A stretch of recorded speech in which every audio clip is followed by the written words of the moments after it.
The Tachan Islands, 200 miles northwest of Formosa, have been evacuated and left for occupation by China's Red Army. These pictures of the operation have just reached this country. GIs and nationalist Chinese troops worked together to clear the islands. The garrison of 14,000 and every item of their equipment had to be moved. Nothing of value was to be left. Then, in silence, the people of the islands moved to the waiting boats. There were 18,000 of them.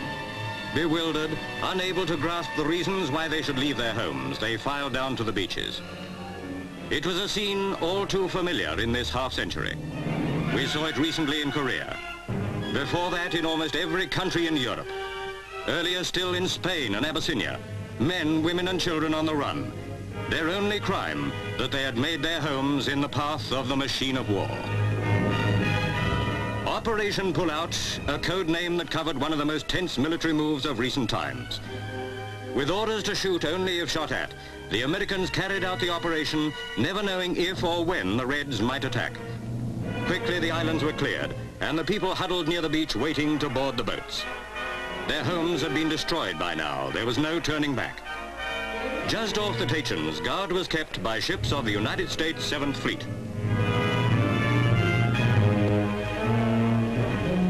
Landing craft left their parent ships and hurried towards the beaches to pick up the evacuees and take them to Formosa. Soon they must set about building new homes and making a new life for themselves on Formosa.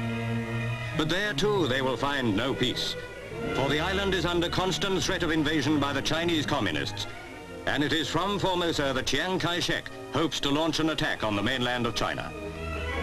History may recall the Formosa crisis by debating the rights and wrongs of Chiang Kai-shek and Mao Zedong. But perhaps it is within these scenes that the truth is to be found. Perhaps indeed the truth of all war. Lives twisted by its course, or ended by its outcome.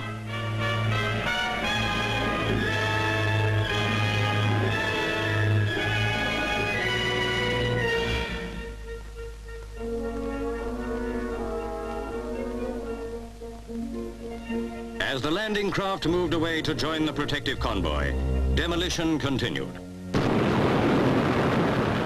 Homes, shops, fortifications were systematically obliterated. Nothing was to be left for the Reds when they moved in, and move in they did, within hours of the evacuation.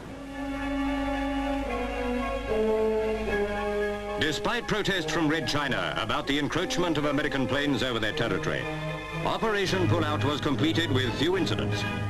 Now it is thought the communists will soon invade the island of Nan Chai, about 80 miles south of the Tachans. Consequently, scenes similar to these are to be enacted there. The strident march of communism across the Far East leaves a trail of fearful destruction and pitiful distress. The people who are its victims can do no more. They are but pawns in the grim game of war.